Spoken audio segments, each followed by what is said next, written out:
burning bright light blazed high above the desert, the sand blowing about as the rotors of the Black Hawks landing on the HLZ slowly.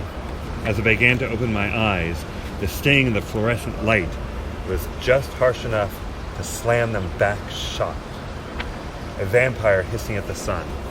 The whirring of the helicopter engines had faded and was replaced by the sound of the wall-mounted industrial fans. My hands became a canopy to shield my eyes.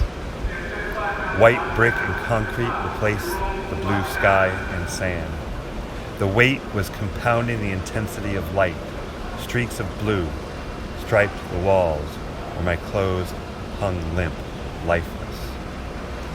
I had just been in Kandahar, waiting for my flight to my operations base, surrounded by concrete. I hear voices in my mind. As I sat up in my bed trying to gather my thoughts, why did I wake up? Did I have a PTSD-induced flashback? It was so quiet that night that I could have hollered, "Hello!" and listened to the echo I heard coming back.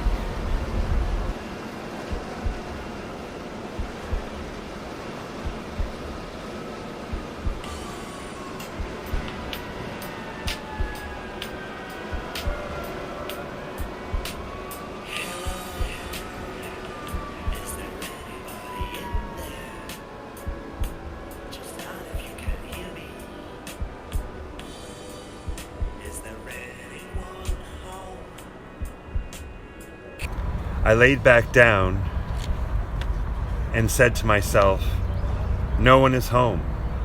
I turned on my television. I surfed the waves of nothingness crashing on the beach. Here is a very kind gift that one of our viewers sent to us. And it is this Gotham Steel. Infomercial after infomercial flooded the airwaves selling Gotham Steel pens and Roomba vacuums, but no channel has the power to change the sounds in my head. And we shared a picture of it on Instagram, and everyone asked us if we would unbox it. I'm recording. So we decided that My eyes felt heavy as I pushed the power button on my TV. I had fallen asleep again. As I adjusted the volume to the level I could fall asleep with, my eyes perked up, my ears perked up. Took me back to being a child, reading my father's CD collection. I knew the song. Next 6 minutes and 53 seconds, I would be okay. I closed my eyes and concentrated on the melody of the song, transporting me out of the room and away from this place. I was back in 1976 Ford Maverick, and my best friend beside me, she and I were driving down Interstate 20 from Merkel, Texas to Dallas to watch the Dallas Cowboys. I never know how women make something as simple as a jersey look sexy.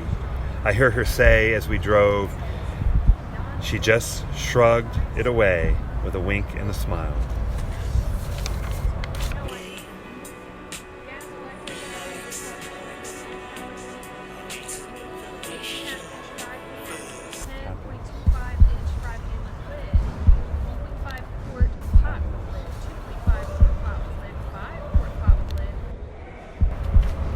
My breath began to heighten.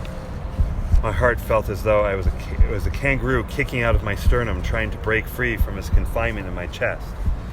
I tried to scream for help, but nothing came out. I tried to fight the awareness. I can hear it. You are now a criminal, a felon, and cast out for society. You will be forgotten. Again, I'm resisting thinking back the 5+ years of honorable military service and multiple tours of active combat zone.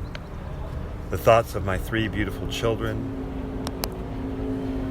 Suddenly, with one final push, I felt slammed like a train slammed into the unsuspecting cars on the tracks.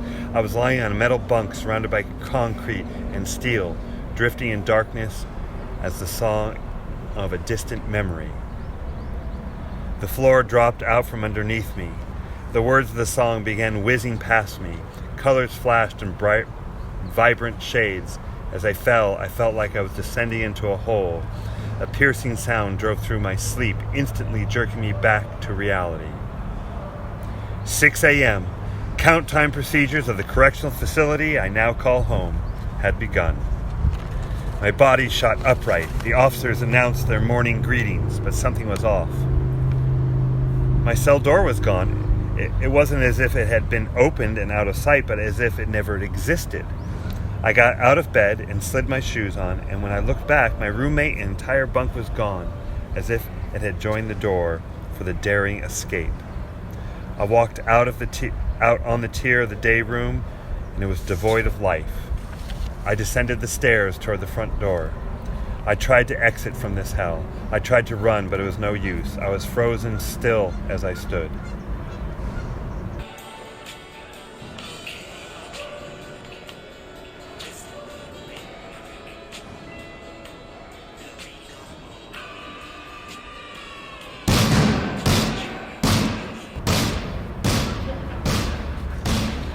I heard a slamming.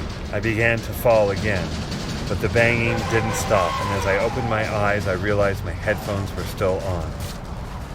Quiet, white noise joined the cacophony of banging. My rage was bubbling to an overflow point, and a new feeling occupied the space. I removed the headphones, sat up, and turned on my desk light.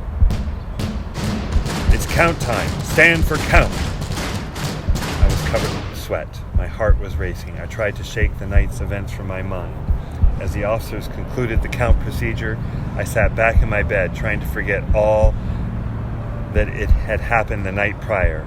Never before had I felt more true state of being comfortably numb.